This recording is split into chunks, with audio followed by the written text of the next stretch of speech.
Tenemos que un instructor tiene dos clases, A y B, en una asignatura específica. En la clase A tiene 16 estudiantes, en tanto que la clase B tiene 25. En el mismo examen, aunque no hubo diferencia significativa en las medias de las calificaciones, la clase A tuvo una desviación típica de 9, en tanto que la clase B tuvo una desviación típica de 12. Podemos concluir a un nivel de significación del 1 y del 5% que la variabilidad de la clase B es mayor que la de la clase A. Y bueno, tenemos entonces que nos referiremos empleando los subíndices 1 y 2 para las clases A y B respectivamente. Entonces tendremos los siguientes datos. Entonces las fórmulas que tendremos que aplicar para estimar las desviaciones estándar muestrales S1 y S2 serán las siguientes. Serán estas. De tal forma que sustituyendo los valores que el problema nos proporciona,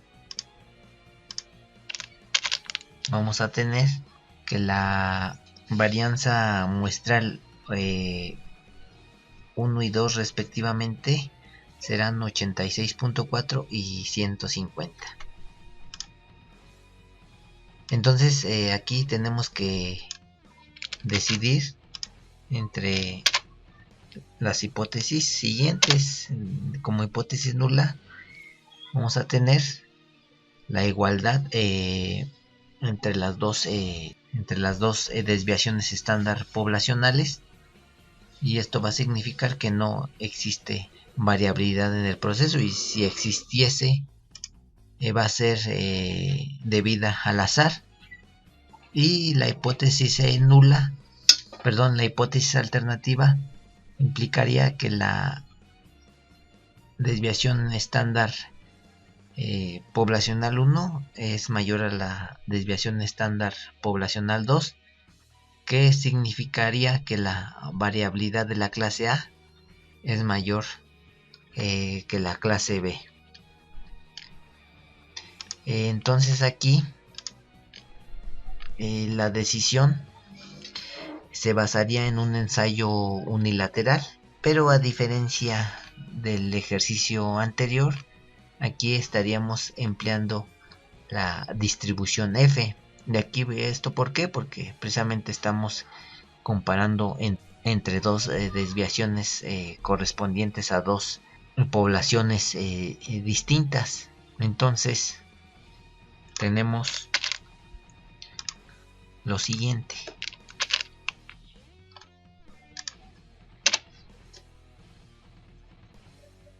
Y bueno, el número de grados de libertad para las clases serán respectivamente B1, 16 menos 1 igual a 15 grados de libertad, y B2, 25 menos 1 igual a 24 grados de libertad.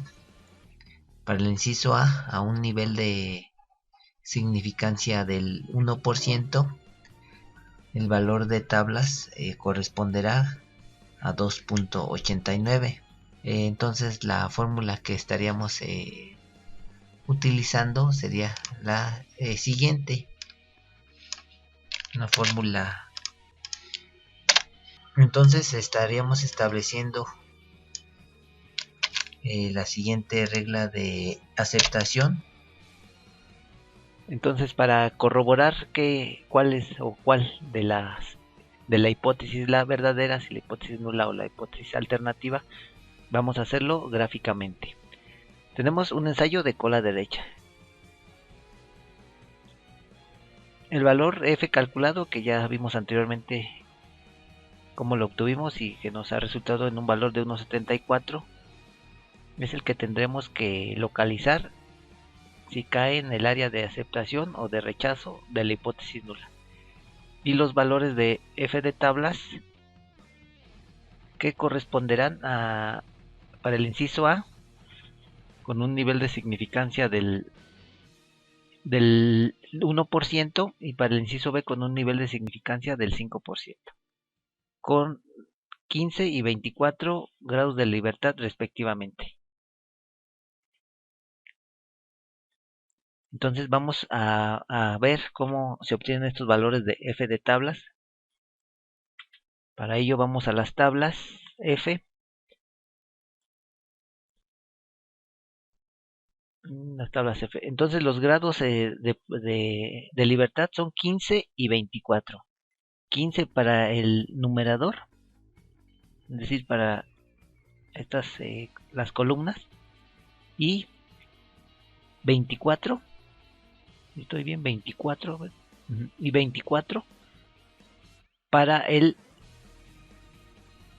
denominador. Entonces tenemos que buscar en la columna de 15, que correspondería a los grados de libertad 1, y 24 grados de libertad 2, y lo tendríamos que cuadrar con las probabilidades correspondientes. Primero para .01 sería en este renglón de aquí, y corresponde al valor de 15 grados de libertad para el numerador y 24 para el denominador, con probabilidad de .01. El valor es este de aquí, 2.89, y para probabilidad de .05 es 2.11. Entonces los valores son 2.11 y 2.89 para 5 y 1% de nivel de significancia. Entonces los voy a colocar.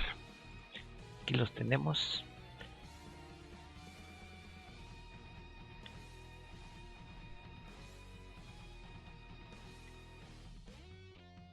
Bueno, ya los tengo ahí anotados. 2.89 para un 1% de nivel de significancia y 2.11 para 5% de nivel de significancia. Entonces, si resolvemos el inciso A, la frontera entre las dos regiones va a estar dada por el valor de 2.89. 2.89 será nuestro valor que marcará la frontera entre la región de aceptación y de rechazo. Y el valor calculado hay que ver en qué lado cae. En este caso, a la izquierda de ese valor, unos 74, caería más o menos por allí, y eso nos estaría diciendo que la hipótesis nula es verdadera con un nivel de confianza del 99%. Entonces colocamos la conclusión con 99% de nivel de confianza. La hipótesis nula es aceptada, y eso significará entonces que la variabilidad es igual entre las dos muestras. La variabilidad entre las dos clases es igual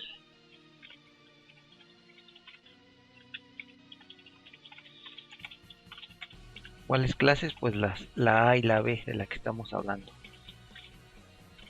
o de las que habla el problema. Que no es aceptada, es aceptada. Es la misma. Y si es que existe variabilidad, se debe al azar.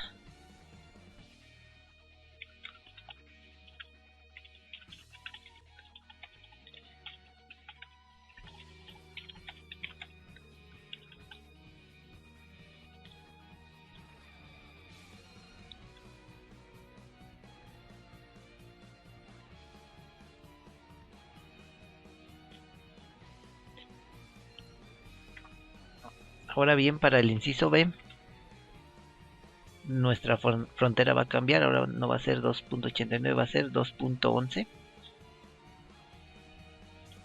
y en este caso también el valor de 1.74 va a caer a la izquierda de ese valor, y estaríamos concluyendo de la misma forma exactamente.